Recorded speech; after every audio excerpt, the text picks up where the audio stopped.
Welcome. Let your shoulders drop, inhale, and exhale. Like small ripples on a lake at night, tonight, we travel, quietly, to a city that once floated among waters and reeds, a city of canals and gardens, a city of voices and flowers. We drift toward Tenochtitlan.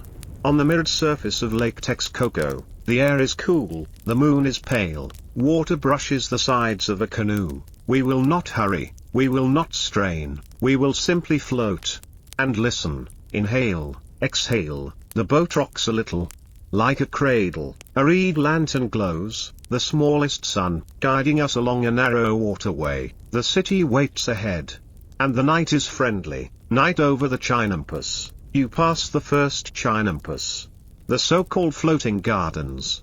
Though they are anchored to the lake bed with woven reeds, mud, and willow roots, each rectangle is a neat page in a book of green. Here, beans curl around maize stalks. There, squash sprawls like sleepy cats. A heron watches with moonlit patience. Somewhere, a dog shakes off the water and settles again. Workers finished long before sunset. They bundled reeds, tended young willows, and checked the low dikes. Now the gardens exhale the cool breath of damp earth. If you reach your hand toward the lake, you can feel that chill. The soft pull of water weeds against your fingertips. The city beyond is quieter than you imagined, wider than you expected. And soon, closer than a whisper, causeways and quiet geometry. The canoe glides beneath a simple footbridge. Ahead, a causeway stretches like a ribbon, connecting island to shore. By day, messengers run along it with a dancer's economy. And traders arrive with baskets that smell of peppers and cacao. By night, the stones own the silence. Tenochtitlan and her twin, Tlatelolco, share these waters. From a distance, the shapes of temples rise like dark mountains, pyramidal silhouettes against the sky. We keep our respectful distance tonight. We come not to intrude, but to breathe the rhythm of a day. A soft wind slides along the canal, stirring sedges, lifting tiny droplets that cool your face. The boatman adjusts the pole, the tip taps stone. The city draws near. Pre-dawn, the city wakes slowly, long before the sun shows itself.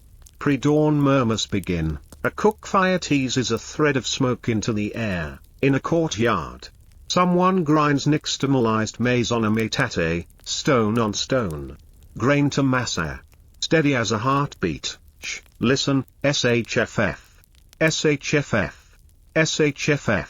It is the sound that feeds a city. A mother hums to a drowsy child. A dog announces a stranger who never comes. Somewhere, a priestly bell rings once, far away, and stops. You might imagine the city in lines, canals like veins, causeways like bones, and Chinampas like the patient organs of a vast living body, all of it tied together by hands and habit, all of it moving at a human pace. You inhale a faint scent of chili warming in a clay pot, and the sweet earthiness of atole, a thin maize drink. Breathe in and out. The night thins, the edges of things sharpen, shadows ladder across water. First light on the flower boats. Dawn opens like a quiet fan. The eastern sky blushes, and with that blush, boats of flowers slide into the canals. Bundles of marigolds and fragrant herbs, carried to markets and shrines, to doorways and festivals. The blossoms glow orange and gold, as if holding a piece of sunrise in their petals. On a neighboring Chinampa, a gardener snips herbs with a careful hand. He tests the dampness of the soil and presses in a seedling where a tiny space had opened. He has done this 1,000 times. He will do it 1,000 more. First light paints his knuckles silver. A willow leaf lands on the water and spins, once, twice, and is gone. The boatman taps the canal wall and noses into a side channel, toward the market. He says softly, "Not to you, but to the morning." The city answers with footsteps. Into Tlatelolco, the market opens. Now the channels widen, and the murmur swells. We enter Tlatelolco, where the great market unfurls its woven mats like a field of bright squares. Traders settle cross-legged, Cloth spreads into little rivers of color, cottons. Coarse and fine, woven capes, soft sandals, ceramic bowls clink politely as they find their places, baskets, tight with chilies, beans, squash, and maize. Exhale a rustic perfume, warm, vegetal, and honest. Listen for the conversational music of barter, a question, a price, a counter, a smile, no hurry. The currency of the morning is time and breath, here and there. Cacao beans change hands for small purchases. Their faint bitter scent whispering of hot drinks, of celebrations, of wakefulness. We drift toward the far edge, where the voices soften again. From here, we can watch without crowding. From here, we can learn without raising dust. The Pochteca and Gentle Order, a small procession of Pochteca, long-distance merchants, arrives with quiet dignity. Their loads are modest now, the difficult miles are behind them. They greet familiar faces, exchange news of roads, weather, and the mood of distant towns. Their speech is low and careful, their customs as balanced as a full basket. Nearby, a market official settles on a low stool, watchful but unintrusive, ensuring that the day's commerce keeps its even pulse. Rules here are not harsh when fairness is easy. The market is accustomed to caring for itself.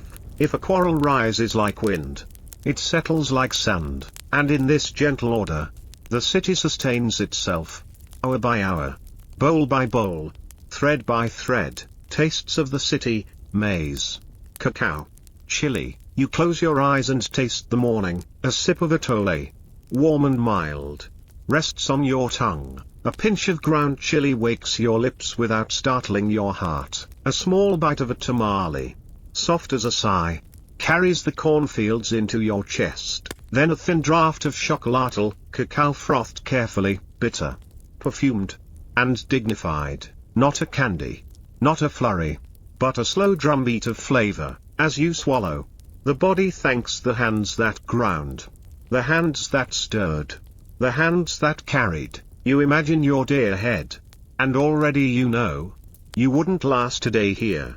Not because the city is cruel, but because it is skilled. Here, people rise when water says rise, they move when markets say move, they rest when work is done, and work ends only when the last task finds its small completion. To live here is to belong to a rhythm older than any one person, a rhythm learned by doing, by watching, by repeating. Communal work, cacao, quiet pride, mid-morning light glints on the canal. And today is a day for cacao, communal labor. Neighbors gather with poles, spades, and woven baskets. No one shouts. A plan has already been agreed upon. Reinforce a dike, clear a clogged channel, trim willows whose branches shade the crops too heavily. The work is simple, and that is its power. Mud is lifted, gloop, thud, reeds are bundled, whisk, tie. A child carries pebbles in a gourd bowl and pours them out with solemn care.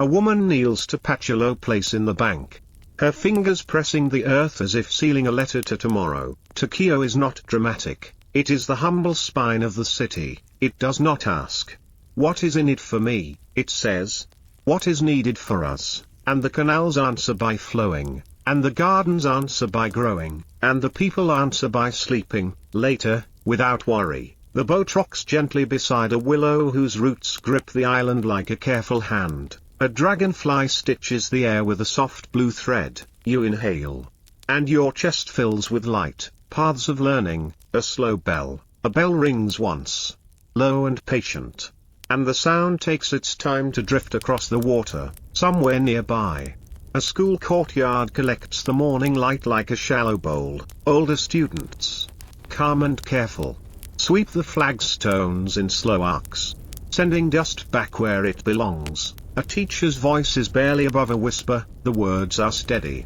as if each syllable were placed upon a reed mat, one after another, until a path is made. There are paths of learning in this city, different roads that both lead to service. Names float in the air like feathers, Karmakak, Telpoctli. You do not need to memorize them tonight, simply notice that knowledge has a home.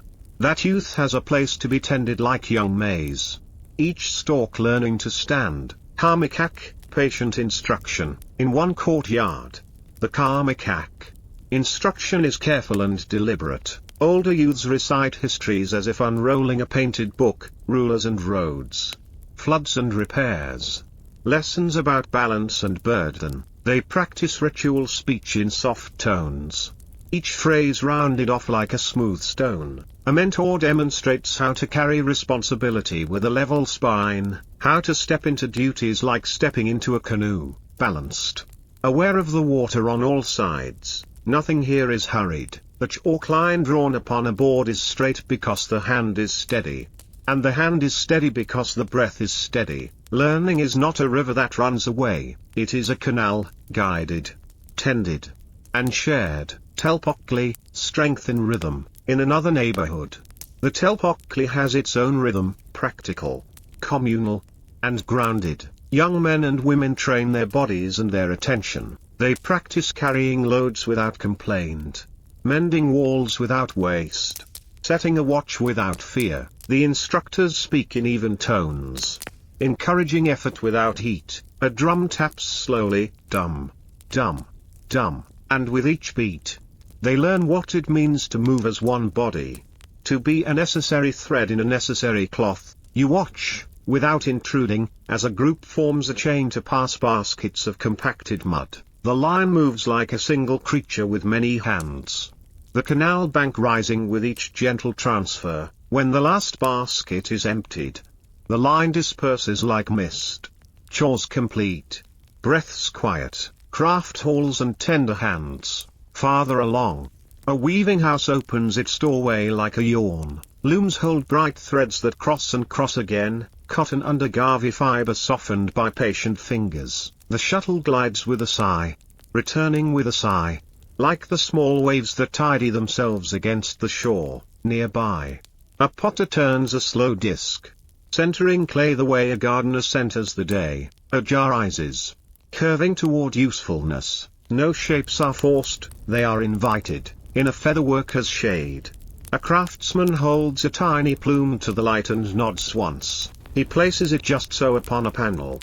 The colors meeting as water meets water. He pauses, he breathes, he continues. Nothing is rushed when it must endure. Noon nears, market murmur deepens. The sun climbs until the canals glitter like threads of silver laid upon blue cloth. The market grows fuller but not frantic, just thicker with choices. A woman opens a basket of amaranth seeds, their tiny bodies shining like grains of dawn. A man sets out gourds polished to a soft glow, ladles carved from hard wood, and a little pile of obsidian blades as thin as breath. Laughter floats up and disappears into the noon air. A tired child leans against a parent's knee and watches a dog pretending not to watch a fish. It is nearly time for the city to eat. Midday meal, maize at the center. A courtyard stove wakes again with a small flame. The griddle warms, and tortillas arrive one by one, each a simple moon. A pot of beans sits quietly, a spoon stirs once every slow minute, as if honoring the beans' shyness. A second pot holds vegetables softened in their own kindness, squash, herbs, perhaps a few diced chilies to remind the tongue that life is awake. A cup of atole returns for some, and for others a cup of cacao, whisked to a soft froth, not a sugary sweetness, but something like a low bell inside the chest. Spoons touch bowls, hands break bread of maize. The meal, like the city, is built from patient repetitions. Grind, pat, cook, share, until everyone is made sturdy again. Siesta hush, shade like a blessing. After the meal, shade becomes a language all its own. Doorways offer cool syllables. Willows write long sentences across the water. Some people nap. Not a deep plunging sleep, but a shallow float, the kind of rest that returns you gently. You can feel your own eyelids become heavier, as if a helpful hand had placed a warm cloth upon them, and then removed it, a little more relaxed each time. Work continues in quieter rooms. A scribe draws careful lines, a merchant gently counts cacao beans, then pauses to watch light dissolve in a cup. A healer sorts dried leaves, their perfumes faint and persuasive, tucking them into bundles bound with thread the color of dusk, calendar breath, days within days. The city's day is also a calendar breathing. There is a cycle for the sun year, which tends the plantings, and a cycle for the sacred count, which tends the heart. You don't need to keep numbers in your head tonight, just trust that time here is shaped like a woven mat, one set of reeds running lengthwise, another crosswise, making a surface that can hold a life, somewhere, in a quiet chamber. Keepers of days lift painted pages and murmur the names that mark the turning. They are not conjuring storms, they are keeping balance. They look to the sky and to water and to corn and ask only, is everything in right relation? If not, they choose gentle deeds to nudge the wheel. If so, they breathe in, breathe out, and keep watch. Afternoon chores, the city as a household. Afternoon returns with a light hand on the shoulder. Canals see small cargo boats pass. Less crowded now that the market has eaten its fill. On a chinampa, a gardener checks for pests with a tender skepticism, fingers part leaves, eyes search stems, a beetle is carried away. A prayer for the lettuce whispered and forgotten. In alleys, stone workers chip and brush dust from blocks that will soon make steps or walls. In kitchens, the maitate sings again, massa prepared for the evening. On roof patios, chilies are strung like little lanterns to dry, their skins whispering as they bump one another in the breeze. Toward evening, causeways reconsidered, the sun leans, and the causeways reclaim their cool. People return along them with the day's quiet harvest, bundles not just of food, but of stories to place at a table, a joke heard at a stall, a rumor about a new boat, a neighbor's baby who smiles like a small second son. You drift near the sloped ramp of a canal landing and listen to feet on stone, measured, unhurried, carrying the ordinary treasure of a city at peace with its work. The boatman pauses his pole and lets the current do a little bit of the thinking. He looks at the water, then the sky, then the water again, and nods. Evening is almost here, and evening is kind. Kitchen glow, firelight as companion. As day softens, firelight takes the room by the hand. A clay communal warms and sighs, tortillas puff like slow, contented breaths. A stew thickens, beans and squash lending each other courage. A hint of chile to keep you attentive but not alarmed. Cups are arranged with ceremony so modest you might miss it, each placed with a little space around it. The way you might leave a space around a thought. From a shelf, a gourd rattle of cacao nibs clicks when lifted, then falls silent as the nibs are ground. Water is warmed, not boiling, and whisked with a carved stick until the drink wears a cloud of foam. Someone lifts the cup and inhales, eyes closing, shoulders lowering, before the first slow sip. Supper, a quiet conversation with the day. Supper is not a performance, it is a conversation with the day. A grandmother tears a tortilla into neat halves and passes one along without looking, certain of the reaching hand. A child counts the slices of squash, one for each star that will soon appear, and then loses count on purpose.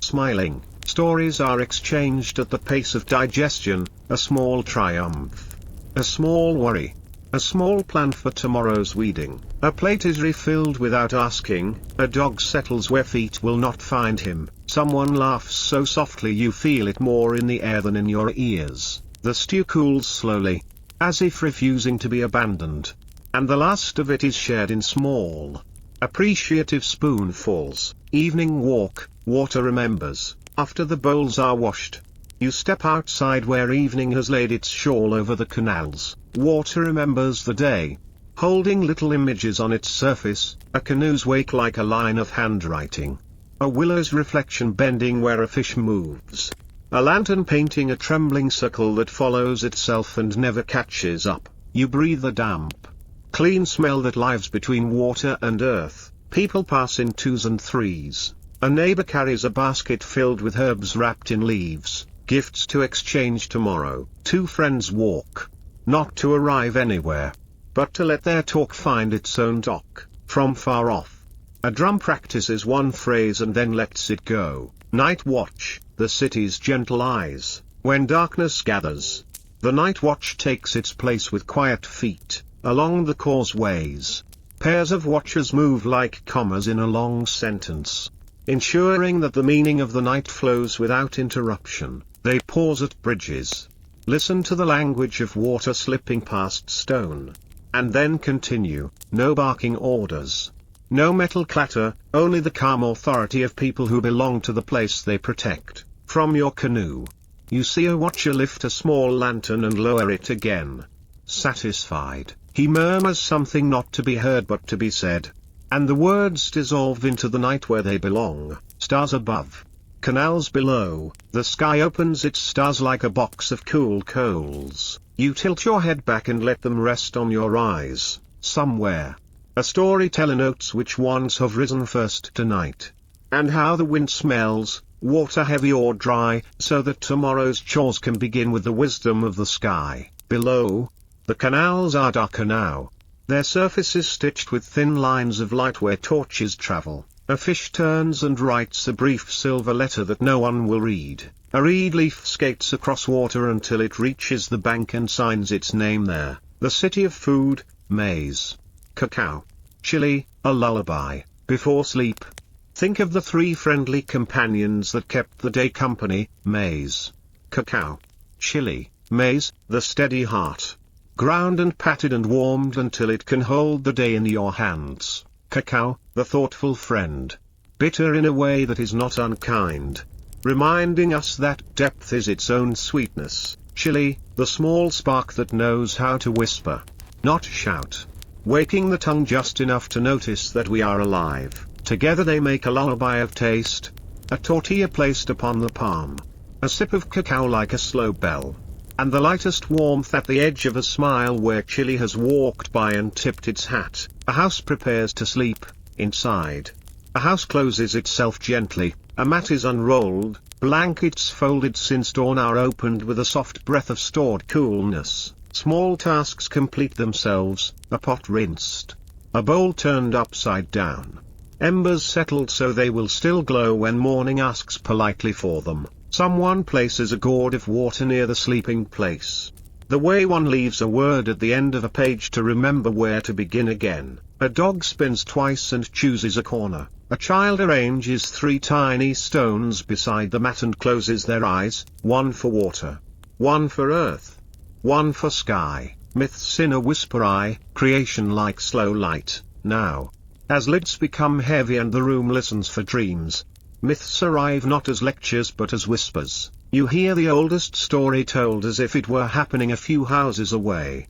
How light was persuaded to rise each morning, how a humble one took the leap into fire so the sun could begin again, how the world was stitched and re-stitched after tears and floods and winds tried to pull it apart. These are not frightening tales tonight, they are simply reminders that renewal is old, that repair belongs to everyone, and that each dawn is a kindness we practice together. The words are spoken slowly, as if each line had to cross a canal and wait for a boat. Myths in a whisper too, flowers, travelers, and a lake of mirrors. Another whisper tells of flowers that learned to hold names, and travelers who moved through the underworld the way a careful canoe moves through reeds, patiently, respectfully, never tearing what can be parted. There is a lake of mirrors beneath the world, they say, and on quiet nights like this one, its surface sighs in sympathy with the water above. If you sleep well, you may see it, a place where faces are not judged but recognized,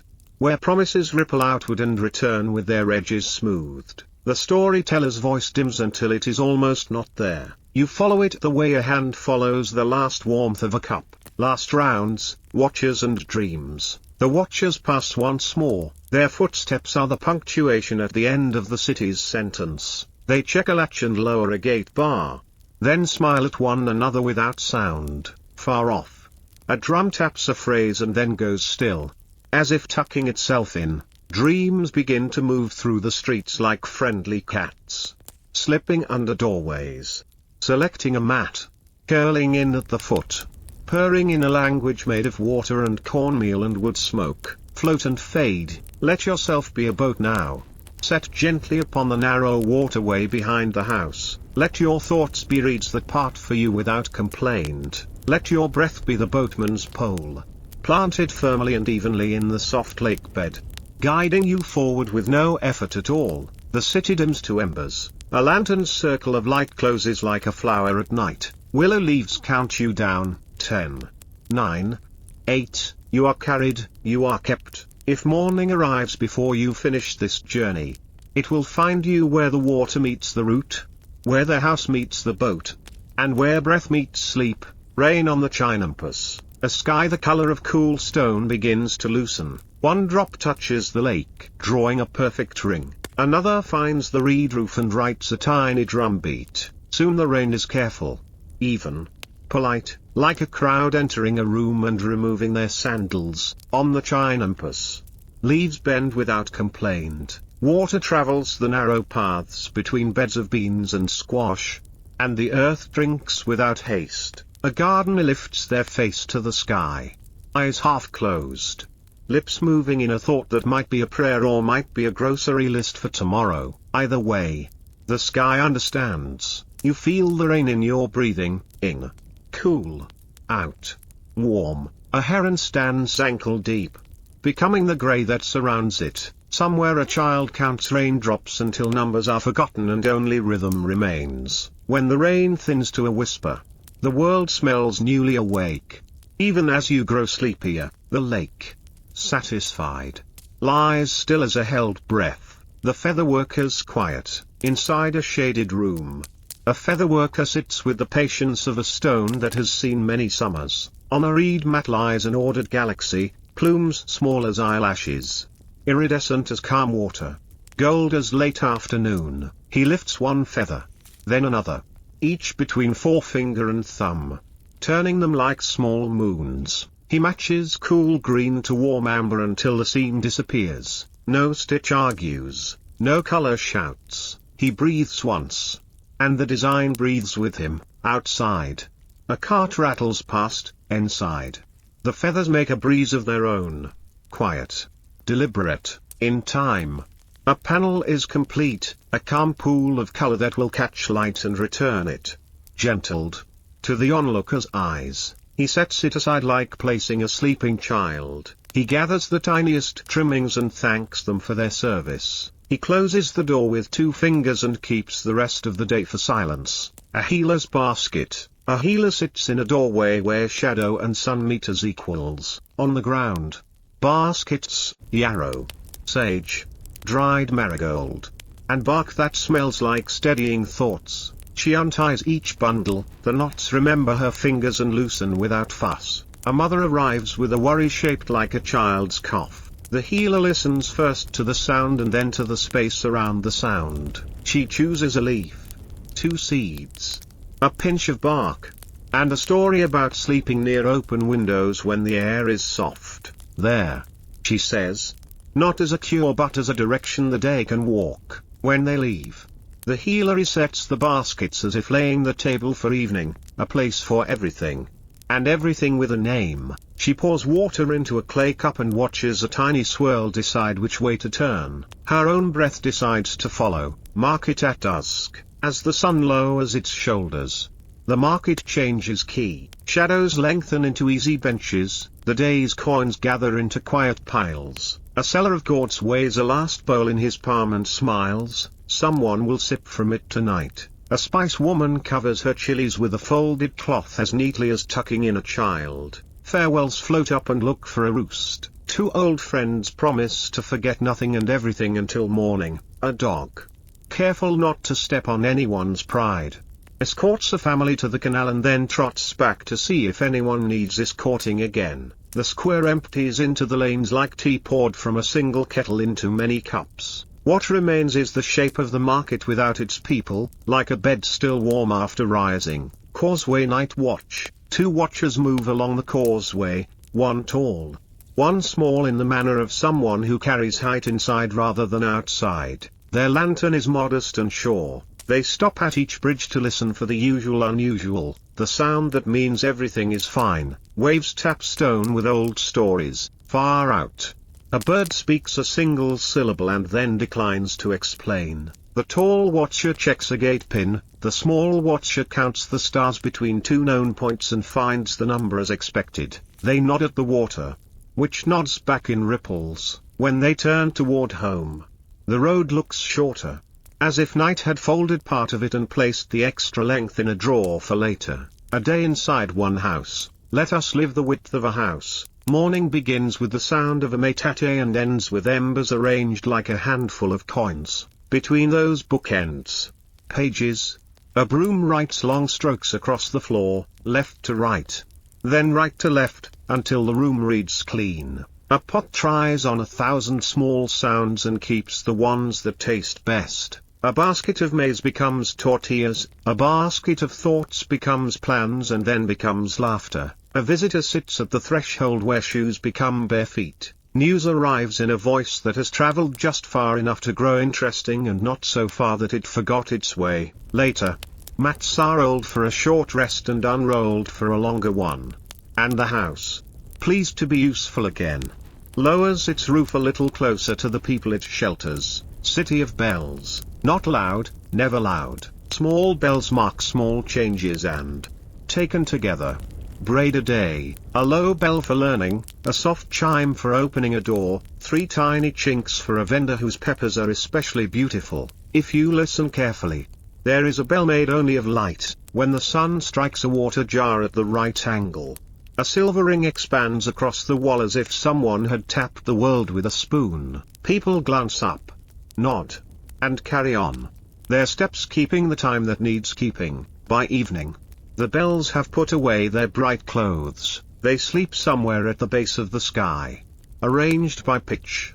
Dreaming of mornings, Pochteca return, from the far roads. The Pochteca return 2 by 2, walking like people who know exactly how long their legs are. They bring baskets not just of goods but of weather, dust from a mountain pass. A rumor that the river up north is feeling generous this season. A word for the color of twilight that no one here has heard before but everyone somehow understands. They set their loads down with respect, first for the goods, then for their backs. They wash their hands in a bowl where leaves float like soft boats and emerge smelling of movement made clean. At market, their voices are low, the way travelers speak when they have learned how to make friends with distance. At night they dream of roads that fold themselves like mats and of mornings that begin behind every door at once. Boats of flowers, before dawn can finish tying its sandals. Boats of flowers push off from narrow docks, marigold, lily, herb, and stem, each arranged to make sense first to the nose and only then to the eye. Poles enter the lake with the steady patience of a heartbeat. Water separates, considers, and joins again. The boat ahead is rowed by a woman whose wrists have learned the careful geometry of turning in tight canals. She hums the kind of tune that never bothers to collect words. As she passes, the air along the banks changes, sweet, green, and the color of morning even if you could not see it. When the sun finally sits up, it applauds quietly in gold. The boats nod, each in its own rhythm, like polite guests who know when to say goodbye and when to let the goodbye take its time. Myths in a whisper, lake of names. Tonight the story is soft enough to fit in the palm of a hand. They say there is a lake of names beneath the city, where words go to rest when they have done a good day's work. If a name is spoken harshly, it must walk the long way around before it is allowed to float. If a name is spoken kindly, the water lifts it at once and rocks it as a mother rocks a bowl to coax bubbles to the surface. A traveler once lost his name and came to the lake to borrow one until morning. He chose a small name, a name like reed or cup, and wore it lightly. By dawn, his true name found him, not angry, only amused, and thanked the borrowed name for its service. From then on, he spoke everyone's name with an extra breath before and after. You can do that now. Breathe. Say your name inside your head. Breathe. The lake is pleased. The scribe's lamps. In a quiet room, a scribe lights 2 lamps, one for the hand, one for the eyes. He unrolls a screen of paper and listens for the line that wants to be drawn next. Ink gathers on a brush the way night gathers along the canal's edge. A figure appears, not rushed, not delayed, simply arriving. He pauses to sip warm water and consider whether a curve should be a little more like a river bend or a little more like the side of a gourd. He decides on river bend. The page relaxes. Before sleeping, he dots the final mark and holds the sheet at arm's length until it says yes. He turns down the lamps and leaves the room darker than he found it. Which is exactly what the room prefers at this hour. Temple courtyard.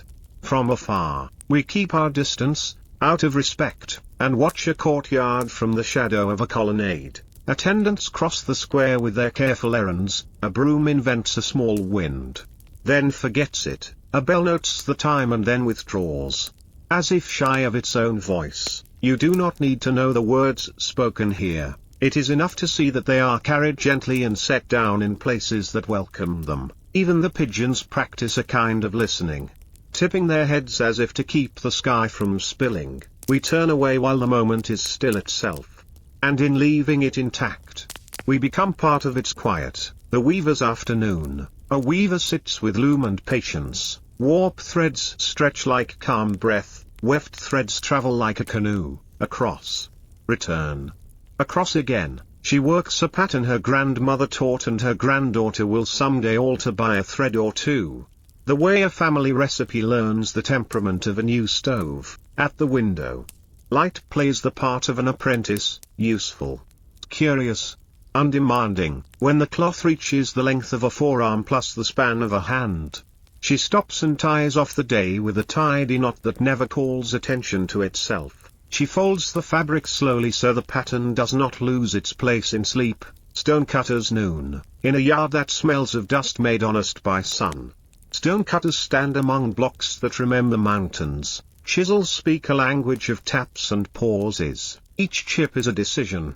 Each surface a promise to fit another surface by evening. They test edges with thumbs thickened by 1,000 clean mistakes. When a gust of wind lifts the white powder, the men and women close their eyes and accept a momentary winter. Then, brushing shoulders and cheeks, they return to summer. At noon they sit in the strip of shade offered by a wall that does not mind sharing. They eat slowly, tasting work and rest in equal measure. City sleeps like a lake. At last, the city lies down. Not all at once, no lake freezes in an instant, but in widening circles of stillness. Door latches find their sockets, mats meet floors, breaths find the unison they seek all day but only perfect at night. A canoe drifts with no hand on the pole. A reed waltzes with its reflection. Stars lean over the rooftops as if examining a map they drew themselves long ago. Imagine the whole city as a single sleeping creature. Canals for veins, causeways for bones, chinumpus for kindly organs, markets for busy hands gone quiet. You are a small, necessary breath inside that creature. In. The city swells a little, out. The city settles, in, out, and somewhere, in a room you will never see, someone places a cup beside a mat and smiles into the dark for no reason at all, which is the best reason. The musician's breath. A musician sits at the threshold where sound meets air. His flute is a slender reed of clay, his drum a round, patient heart. He warms the flute with his palms the way one warms a cup before pouring. Then a note steps out, soft. Walking on bare feet, he does not hurry the melody. A phrase rises, looks around, and returns to sit beside him. Birds answer in fragments. Water edits the silence with tiny corrections along the canal wall. Neighbors do not listen so much as live near the song, which is the kindest way to hear. When he switches to drum, it is not to wake anyone but to steady the day. Dumb. Pause. Dumb. Like a boatman setting the pole just often enough to keep the canoe true. When he stops, the air keeps playing a while longer, as if the house itself had learned the tune. The ball court. Kindly, at the edge of the neighborhood lies a modest ball court. Its walls warmed by afternoon. Players arrive laughing the laughter saved for games. They stretch, trading small boasts like friendly shells. A leather ball waits, quiet as a stone before a ripple. The first serve arcs like a moon, and feet find the floor's memory of yesterday's steps. Light skims the wall, shadows keep score without telling anyone, no one dives. No one shouts, this is player's breath. Not battle, spectators lean on elbows, a dog naps between points and somehow never gets stepped on. When it's over, the court holds the day's echo for a single breath and then lets it go. Players roll their shoulders, promise a rematch that may or may not happen, and wander toward the canal with thirst and friendship in equal measure. The die maker's garden. Behind a low wall lives a garden of colors, leaves for yellow, bark for brown, a jar where cochineal sleeps toward crimson, indigo that knows how to darken only when asked politely. The die maker works like a librarian, indexing petals, classifying sun, decanting patience. A pot simmers, the surface barely disturbed. As if color were a shy guest coaxed to the doorway, she dips a skein, lifts it slowly, and watches the world decide what shade it wants to be today. Cloth hangs between posts like flags of quiet countries, wind reads them and nods. Later, someone will wear a color that does not announce itself but does not resign itself either, a middle path between modesty and delight. Dogs and turkeys. Honest citizens. The city's animals keep their own small schedules. A dog performs the morning survey, corners sniffed, neighbors greeted, sunlight tested for softness. A pair of turkeys conducts a solemn inspection of dropped seeds near the canal steps, bobbing like officials who trust their beaks more than reports. Children confer with them the way children do, with full seriousness. Then a laugh. A turkey feather, loose and fortunate, is tucked into a hair tie. The dog discovers a sunny square on a doorstep and becomes it. When evening comes, each returns to their household without being called. Obedient to the ancient bell of hunger and sleep, obsidian. Tamed light, in a workshop as cool as a thought at dawn. Obsidian waits, volcanic glass, night made solid. A napper lifts a core with two hands, as one might lift an egg whose memory is still warm. Tap, turn, tap. Flakes release like sighs that had been practicing. Edges find the thin line between danger and usefulness. A mirror is polished until it shows not just a face but the calm behind it. Someone tries on the reflection, nods, and sets it down as if returning a borrowed lake. Tools are wrapped in cloth and placed where hands will remember them tomorrow. The floor is a galaxy of glitter, swept gently so it will not cut the day. House shrines. Everyday stars. Near the good wall, the one that listens, sits a house shrine, a shelf, a bowl, a flower. A sense that this corner is patient. No spectacle, only attention arranged neatly. In the morning, a petal is traded for yesterday's tired one. A pinch of incense chooses a direction and forgets to stop. Someone speaks 3 words with 2 breaths between each. The words fall into place like cups stacked just right. Later, as a storm thinks about visiting and decides to wait, the corner glows with the arithmetic of gratitude. Little plus little equals enough. The runner's path. A runner wakes before the road and ties the day to his ankles. He eats simply, strength without noise, and steps onto the causeway while stars still linger. Messages ride in a pouch, a handful of words folded small. He does not sprint, he keeps rhythm, keeps breath, keeps promises made to knees and sky. At relay points, another runner receives the pouch with the old handshake that travels farther than feet. By noon the message has reached a person who smiles, and by evening the smile has returned along the same path, slightly larger. At night he rubs his calves with oil that smells like the color green and sleeps as if sleeping were work he was born to do. The archive of painted books, in a shaded room. Painted books, screen folds of bark paper, rest like bright accordions asleep. Keepers wash their hands. Touch nothing until their hands forget to be hands and become eyes with skin. A codex is opened, figures walk its pages, wearing the measured steps of memory. A hill leans this way, a river leans that way, the world fits. Because the page is the right size for it, they read not aloud but around, tracing paths, noting colors, returning the book to itself with thanks. When the screens are folded again, the room grows a little taller, ink darkens happily in the dark. Seasons of the lake keeps its own calendar. Quiet but exact, in the dry months.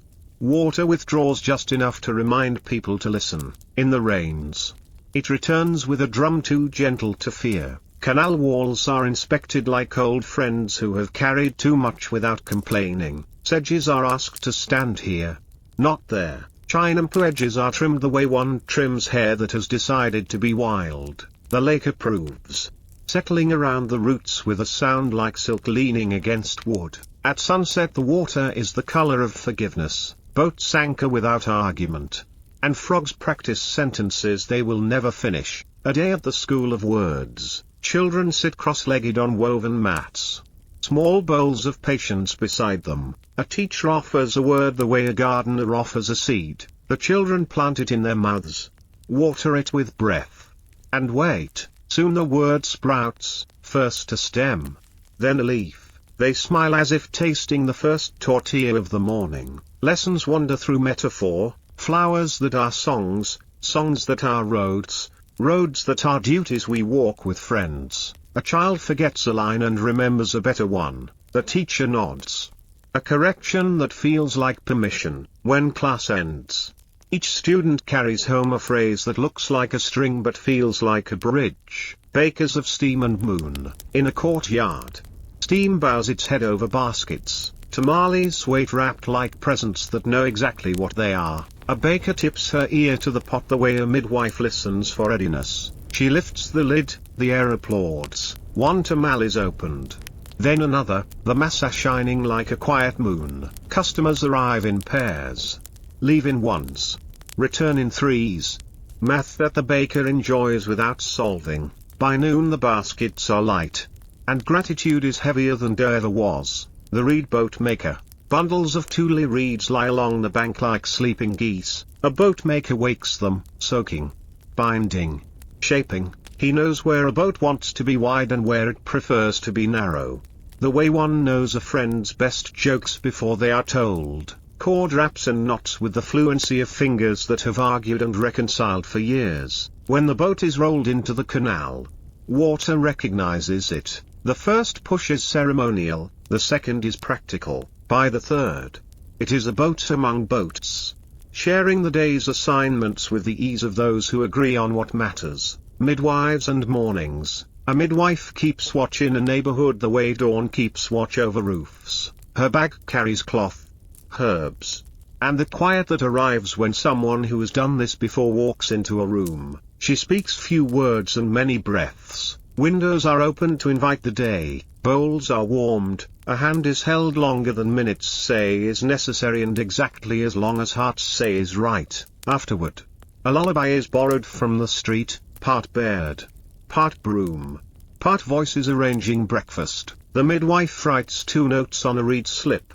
rest and water. A house reads them and obeys. At the door, she nods to the world, which nods back in sparrows. Lantern maker's dust. Thin frames of cane lean against the wall like spare ribs for a creature made of light. Paper is pasted with a brush that remembers streams. The lantern maker tests hinges with one finger and a patient frown that is mostly love. At dusk, a row of finished lanterns is lit. They practice being small moons, each steady, none jealous. Children name them, then forget the names and enjoy the glow without vocabulary. Later, when the lights are pinched, a brief smoke writes good night in a language everyone understands. The bridge mender's morning. At first light a bridge mender kneels where stone meets water. He speaks to gaps the way one speaks to shy children, kindly.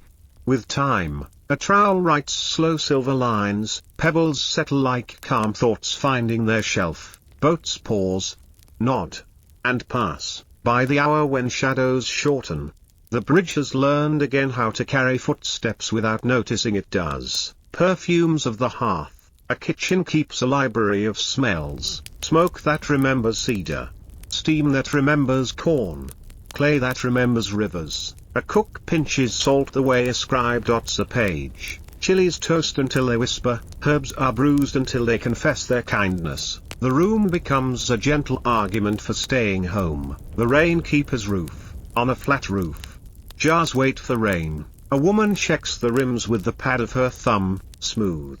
Ready. When clouds arrive, drops ring the jars like soft bells. Later, she pours the gathered patience into a basin for plants that worked too hard in the sun. Roof, jar, hand, leaf, each thanks the other in small ways. Canoe of messages. A scribe sends a bundle of reed slips down canal. The canoe glides, carrying errands folded like polite birds. At each landing, a hand takes just one, reads, smiles, and waves the way water waves, without edge. By dusk, every message has found its person. The canoe returns lighter than it left, which is how good work travels. The goldsmith's afternoon. In a room that respects silence, a goldsmith warms metal until it forgets stiffness. He coaxes a curve to behave like moonlight on the jar. Filigree threads find each other and agree to be a leaf. When he lifts the piece to the window,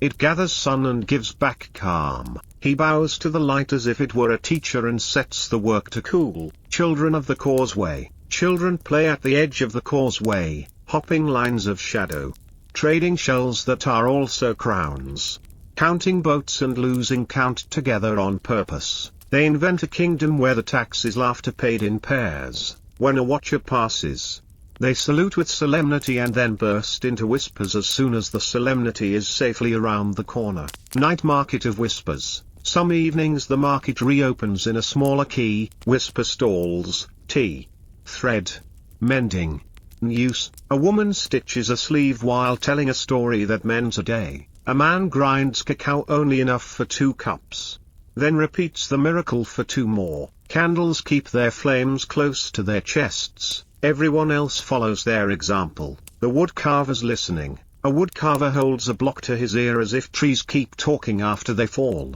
He removes everything that is not the bowl already living inside. Shavings curl like sleeping fish. When the bowl arrives, it is obvious it had always been there. The carver only helped it remember. The distant hills arrive. Dust on travelers' feet tells of distant hills. They enter the city without trumpet, just the steady courtesy of legs. Bundles open, salt that tastes like maps.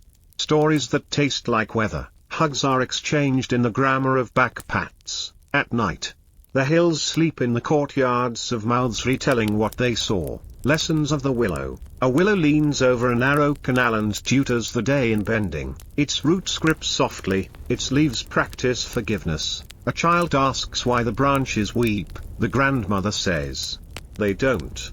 They pour shade. The child nods at this better word and keeps it like a seed behind the tongue. Festival of quiet colors. Not every festival is noise. Today the city wears quiet colors, soft greens, honest browns. The gold of marigold when it's tired of being loud. People exchange tokens, a leaf pressed in paper, a promise to help with planting, an app offered and accepted. By evening the streets feel like a blanket just pulled up. The potter's kiln dreams. A kiln is stoked with measured patience. Pots inside remember rivers, then forget them, then remember again as glaze wakes. The potter counts heartbeats between checks, never hurrying fire that knows its job. When the door opens at last, the room fills with new moons, bowls holding space the way lakes hold sky. House of reeds. Walls woven of reeds sing in wind no one else can hear. They flex but do not complain. Drink damp and breathe out cool. At noon, shadows create a second architecture that agrees with the first. At night, the reeds tell the moon what the day said. And the moon, polite, does not interrupt. A map made of footsteps. There is a map in the city no one draws, paths polished by errands and affection. You could navigate blindfolded by listening to where laughter echoes best. Which door creaks like a friendly gate? Which corner always smells of cooked corn at 4? The map updates itself each time someone chooses kindness. The net mender's stories. By the canal, a net mender knots thread with the authority of experience and the humility of holes. Each repair earns a story. Fish rise to punctuation, ducks offer footnotes. By sundown the net is stronger than it was. And so are the listeners, the shade of pages. A reading courtyard gives shade the shape of pages, latticed light scrolling slowly across mats. Elders recite lines the way gardeners water, evenly, deliberately, leaving room for roots. Children lean into words until the words lean back. Salt and honey. Two small stalls face each other, salt and honey. One teaches clarity, one teaches mercy. A cook buys a pinch from both and makes a meal that remembers oceans and flowers in equal measure. The stalls close with mirrors of gestures, left hand, right hand, bow, smile, and the street balances, quiet repairs of night. Night has its craft, hinges oiled, mats rewoven. A tear in a sleeve persuaded to forget it happened. A man sharpens a blade only until it is useful, then stops while usefulness is still pleased. Lamp smoke draws the smallest signatures, the house files them under kept promises. Morning of small boats. Dawn launches small boats before the large ones stir. Errands with short names, milk, thread, news, hello. They pass each other with the etiquette of birds changing branches. By sunrise, the canal has already done most of the day's kindness without mentioning it. The last story before sleep.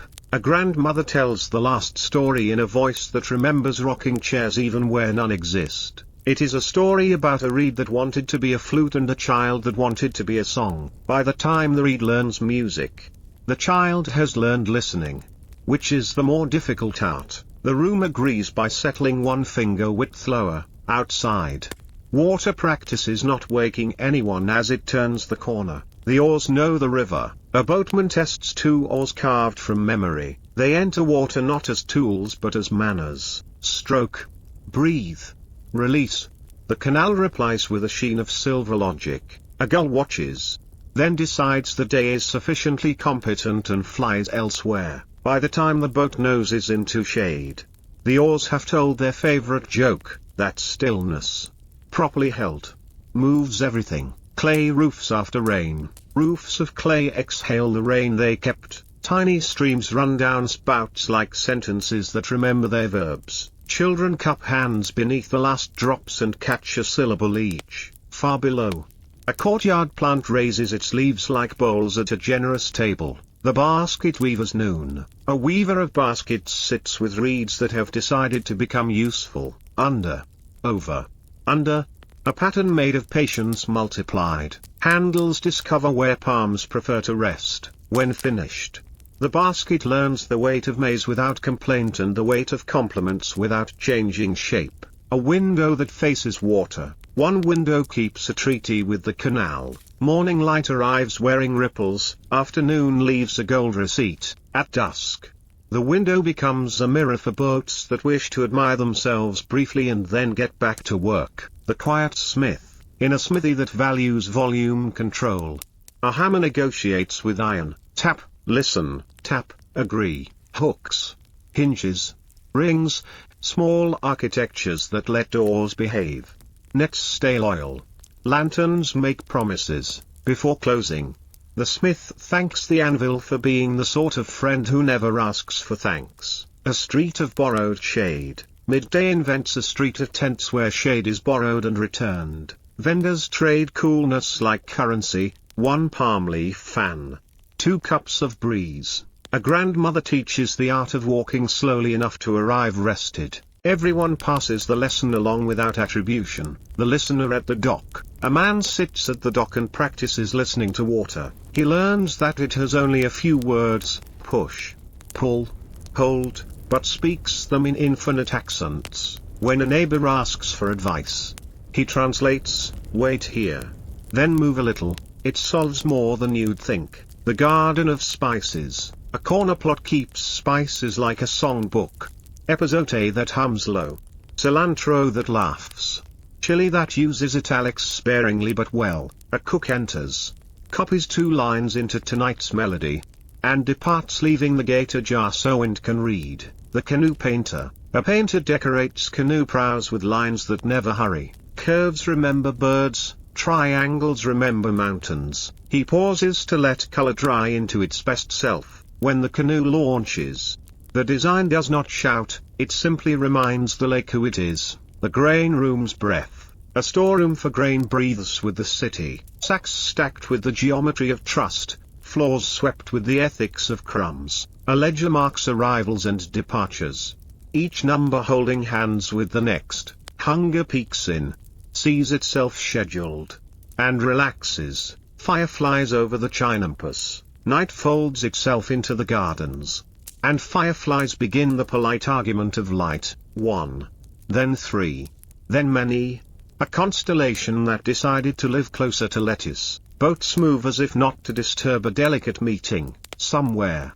A whisper votes unanimously for sleep. Stone steps that remember feet. Causeway steps shine where 1,000 errands polished them. Each riser knows the difference between hurry and purpose. A child counts, 1, 2, many, and invents arithmetic that respects mystery. At the top, Win congratulates everyone equally. The reed pen, a pen of reed tastes ink. Then paper, a scribe draws a line that refuses to wobble because the wrist refuses to worry. Names are written as if greeting their owners at the door. Welcome. Please sit. Stay as long as you like. Courtyard theater. 2 actors and a bowl. Neighbors gather for a play small enough to fit inside a bowl. 2 actors. 1 prop. Infinite kindness. The plot, someone forgets. Someone remembers. Both share supper. Applause is the sound of breath leaving through noses while trying not to wake a baby. The gourd carver's constellations. A carver pricks tiny holes in a gourd. Patterns learned from stars that trusted him with their dot to dot. At night, a candle turns the gourd into a galaxy on vacation. Visiting walls and ceilings with tickets for everyone. Children fall asleep mid-constellation.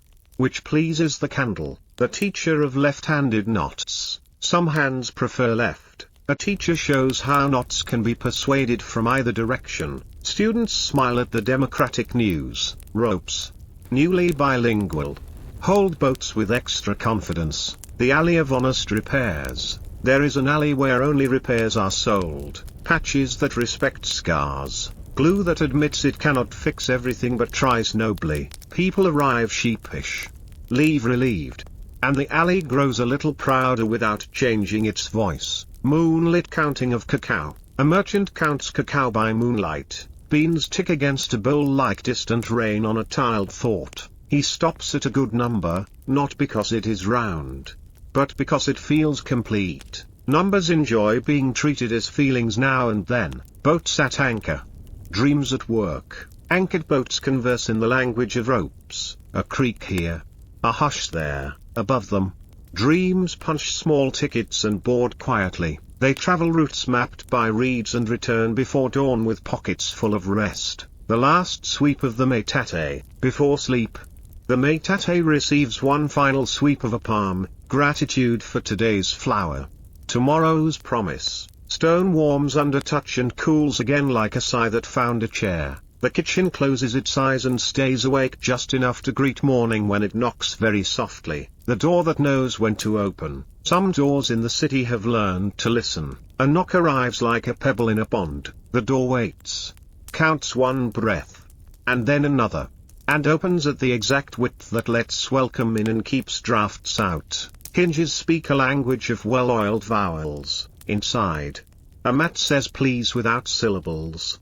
And a cup says stay without steam. When the door closes, it leaves a small smile in the air where the edge just was. The weaver of shadows. At late afternoon, a weaver stretches cords across a patio and lets shadows do the rest. Sun threads through leaves to create a cloth of moving cool. Neighbors sit beneath it and feel the day loosen its laces. No one owns the shade, everyone owes it thanks. When evening comes, the cloth unweaves itself and folds into the horizon. Messenger of recipes. A neighbor carries a recipe like a friendly rumor. 3 measures of maize.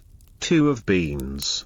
A leaf bruised until it remembers rain. Door by door the recipe collects variations. A pinch of chile here. A story there. A laugh that sticks to the pot. By supper time, a dozen houses are cooking the same meal in 12 different ways. And the street smells like a choir. Canoe bell.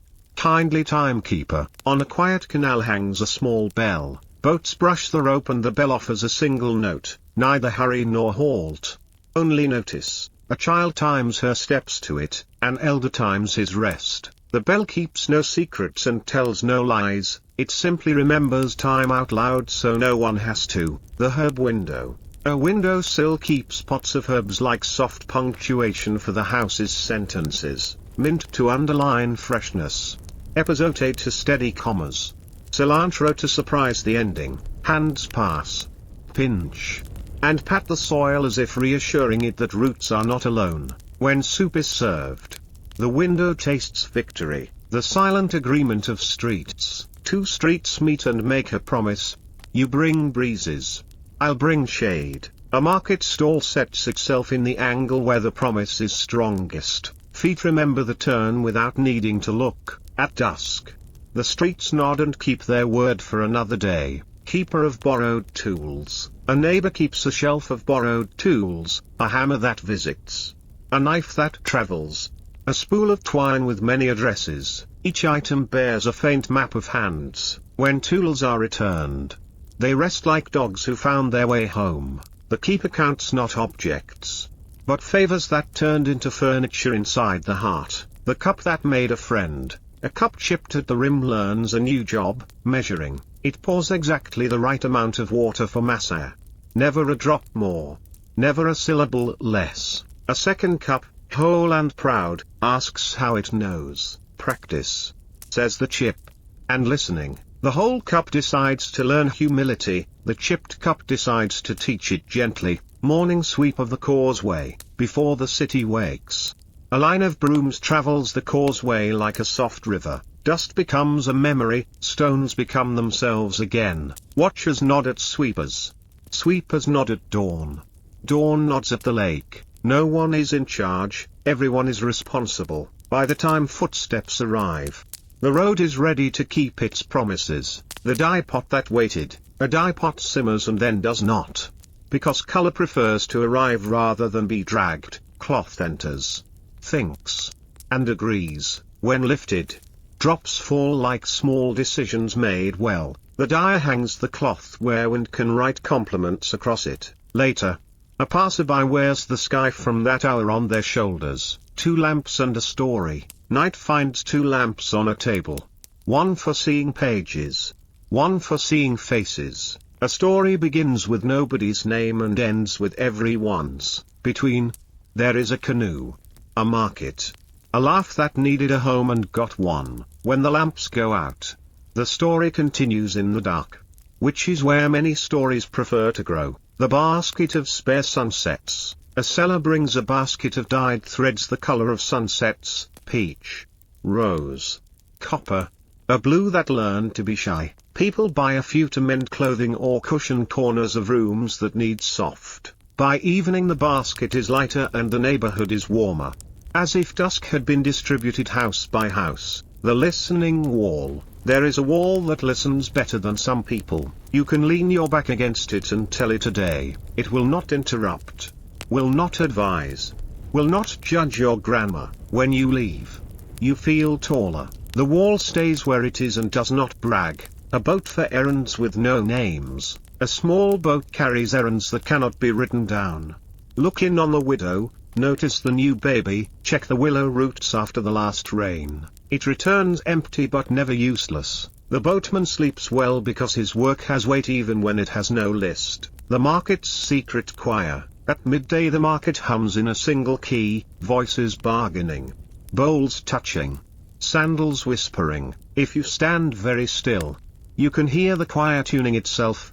Alto of beans poured, tenor of gourds stacked, soprano of laughter escaping a bargain too generous to refuse. The conductor is the sun, keeping time with shadows. A pillow of reeds. A pillow woven of reeds learns the shape of a head the way water learns a shore. Slowly, kindly, dreams arrive with clean feet and lie down politely. If worry visits, the pillow raises one soft eyebrow and the worry decides to return tomorrow, which it almost never does. The window menders thread. A net of thread is stretched across a window to invite breeze and discourage insects without offending them. The mender ties knots that think before they tighten. Sunlight checks in. Moonlight checks out. And both leave a tip. At night the net becomes a map of patient stars. The teacher of pauses. A teacher shows pauses to students the way one shows shortcuts that are actually long cuts that save the heart. Breathe here. Speak here. Wait here. And the sentence becomes a path rather than a sprint. By the end of class, even the most eager words have learned to hold hands. The garden that forgave a frost. One night a thin frost tries the chinampas. And a few leaves bow too low. Morning arrives with warm water and warmer hands. Plants are spoken to as equals. You did your best, we will do ours. By noon the garden has decided to forgive the weather. And new growth writes its tidy signatures. The lullaby of three flavors. Before sleep, the city remembers its trio: maize, cacao, chile, a tortilla folded like a small blanket, a sip of cacao that walks slowly down the hall of the chest, a kiss of chile at the edge of a yawn. Together they sing a lullaby that begins in the mouth and ends in the heart.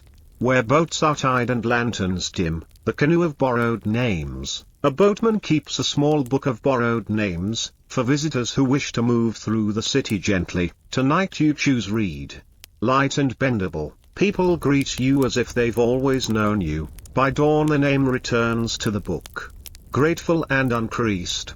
And your own name, rested and wiser, meets you at the door. The quiet of sharpening, a whetstone drinks water, a blade leans in, back and forth. Like two old friends trading the simplest truths, not too sharp, only enough to be kind to work. When the edge is ready, it catches one star and lets it go. Letters to the lake. A child writes letters to the lake with a stick, circles for hello. Lines for today I helped. Dots for please. The water reads, edits with ripples, and files everything under understood. When the stick breaks, the child bows to the lake and the lake bows back. The spice seller's compass. A stall keeps a compass of smells. North is chili. South is cacao. East is lime. West is roasted corn. Travelers navigate by it, finding home in the space between two jars. The seller rotates the tray at noon. And afternoon keeps its promises. The canoe that knew a shortcut. Some boats learn curves the way cats learn windowsills. This canoe slips between lilies, respects roots, and reaches market 3 breaths earlier than expected. The boatman spends those breaths on thanks, which is the best currency there is. Roof conversations, on the rooftops. Laundry translates wind into stories. Sheets declare weather. Woven belts argue softly about color. Neighbors trade nods across alleys. Long distance kindness requiring no bridge. The jar that remembers cold. A clay jar keeps water cool as a promise kept. Hands cup it, lips meet its rim like a respectful greeting. After thirst leaves, the jar stays full of quiet and is pleased to be heavy. A path of sunflowers, between chinampas. A row of sunflowers faces the same mystery with cheerful discipline. Bees clock in, birds check schedules. When evening turns them into silhouettes, they look like old friends holding hands. The market's lost and found. A woven basket holds mislaid buttons. A small sandal. A story with no ending yet. Owners arrive one by one, claiming what was never truly lost, only resting. The clock writes nothing down and remembers everything. The pillow that learned a song. A pillow absorbs lullabies all year and releases them in threads of tune. Tonight it hums something about rain that never argues and doors that never slam. Sleep arrives wearing soft shoes. The listener of trees. An elder sits where trees speak leaf language. He translates, bend here. Drink then. Hold. Children learn the phrases and later use them on difficult days to persuade their own hearts. The counter of steps. A woman counts steps to market, never the same number twice. Because jokes, greetings, and detours are part of the math. She marks totals in a tiny book with a smile beside each. On days with many smiles, she buys extra herbs and shares them with the street. The breath before the story. In a courtyard performance, the breath before the story is its own small temple. Everyone enters together, inhale.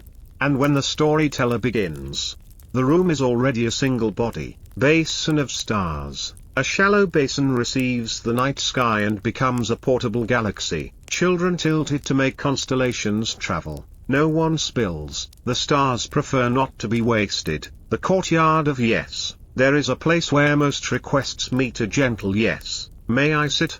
Yes. May I borrow a spoon? Yes. May I tell a long story with a short point? Yes.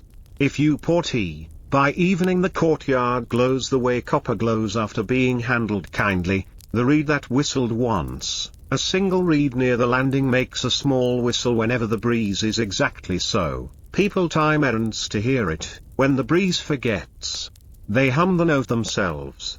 And the day nods in recognition. Charcoal and morning lines. A charcoal stick sketches boats that think they are clouds and clouds that think they are boats. Smudges become water, erasures become light. When the drawing ends, the paper smells faintly of dawn. The baker's spare loaf. A baker always makes one extra loaf for a person the day will choose. Sometimes it's you, sometimes it's not. The goodness rises either way. When the loaf finds its owner, steam becomes gratitude you can eat. The market's rain plan. Clouds rehearse a sprinkle. The market answers with awnings that bloom like calm umbrellas. Goods scoot in, jokes scoot out. When the sun returns, everything dries in order of need. Which is the fairest law? Night's ledger closes. The city keeps a ledger only stars can read. Debits, a lost needle, a tired back, a stubborn hinge. Credits, a shared cup, a fixed step, a song remembered. By midnight the columns balance. The book closes. And the lake signs its name with a ripple. The courtyard of borrowed silence. A small courtyard keeps a bowl of silence in the shade. Neighbors visit to borrow a sip before difficult errands. They return it later by speaking softly to children and doors. The bowl is never empty. Silence multiplies when shared politely. The boat that waited for a cloud. A boat refuses to start until one small cloud moves across the sun. The boatman smiles. He knows good timing is part sky, part wrist. When shade arrives, the pole enters water like a promise kept. They glide. And even lilies approve. The elder who sorted mornings. An elder sorts mornings into baskets. Bright, mild, stubborn. On bright mornings, he repairs nets. On mild, he teaches knots. On stubborn, he brews cacao and tells long, slow jokes. Work is done either way. Because the city prefers reasonable plans. A shelf of clay cups. A shelf holds cups of different tempers, some chatty, some shy. Hands choose the one that fits the day. After washing, each cup faces inward together. Like friends who understand the comfort of looking in the same direction. The wind interpreter. A woman reads wind by laundry. When shirts flap in sentences, she postpones dying. When they murmur vowels, she begins. Her timing saves color and tempers. And wind, flattered, behaves. The quiet bell of noon. At noon, a bell rings once and then rests. Shadows take one step to the left. People drink water, remove a worry, and fold it for later, usually never. The bell is satisfied with this modest victory. The child who counted lanterns. A child counts lanterns along a lane each evening, one for bread, one for news, one for a friend not yet met. If a lantern is missing, she leaves a flower on the doorstep and counts it anyway. The lane glows with arithmetic that includes kindness. A list written on steam, in a warm kitchen. A list forms on steam, masa, beans, salt, laughter. Someone writes it with a finger. Someone else reads it with a nose. Nothing is forgotten. Because steam prefers essentials. Keeper of the borrowed bench. A simple bench travels house to house for gatherings. It carries stories like scuffs, when returned. The lender rubs oil into the wood and thanks the dents for their honesty. The net that caught a compliment. A net catches fish and, today, a compliment tossed across water. The mender folds both carefully, releasing one back to the river, serving the other with supper. Everyone eats well. The clock of bread. A baker keeps time by dough, first rise. Second rise. Oven song. Neighbors know the hour by the smell of humility browning, when crusts crackle. Afternoon begins, the willow's small bridge. A willow drops a branch low enough for birds to cross like a bridge. Children imitate with arms and laughter, adults with patience and rope.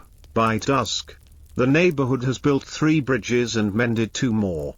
All because a tree suggested it. The market's thread of blue. One stall sells only blue thread, cloth, ribbon. People buy a little and find they're breathing deeper. By evening the city wears a thin river of sky at wrists and waists. The listener with a broom. A sweeper learns confidences from thresholds. He sweeps gently so secrets can move aside without fear. At day's end, the broom stands in a corner like a quiet priest who has heard everything and judged nothing. A ladder for light. A ladder climbs to a roof to fetch sunlight in baskets. Hands lower it through the stairwell for rooms that need courage. By night, the ladder rests flat, dreaming of skylines. Beans that remember rain. Beans soak in a bowl and remember rain from months ago. They soften the way tempers do when given water and time. The stew that follows tastes like patience. The messenger who carried pauses. A runner delivers messages with pauses sewn in. Breathe here. Consider here. Smile here. Recipients read them like music and answer in the same key. Distance shortens when words rest correctly. The canal's evening mirror. At evening, the canal becomes a careful mirror. Boats admire themselves briefly and then remember to be boats. A heron checks its posture and approves of both sides. House of open hands. A house is famous for open hands. Tools leave and return happier. Cups travel and come back full. People knock lightly because they know the door will be lighter than their knock inside. Generosity hangs like a lantern that never sputters. Ledger of good tired. Night writes a ledger called Good Tired. Weeding done. Jokes shared. Hinges soothed. Children asleep. The total balances with a single word, enough, and the city signs with a yawn shaped like the lake.